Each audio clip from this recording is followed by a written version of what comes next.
Now then, I'm just editing this tide bell video, and the introduction piece of that drone footage was by Sol Zero. Quite entertaining really, good optical illusions there.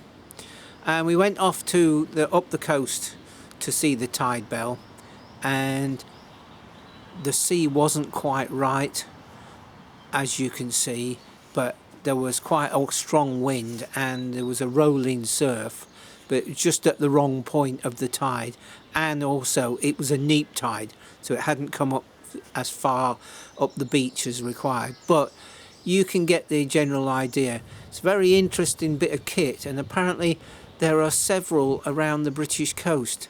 I think it's absolutely amazing.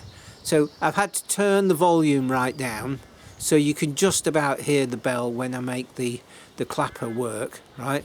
But otherwise it was totally drowned out by that rolling surf and the wind. So I hope you enjoy this.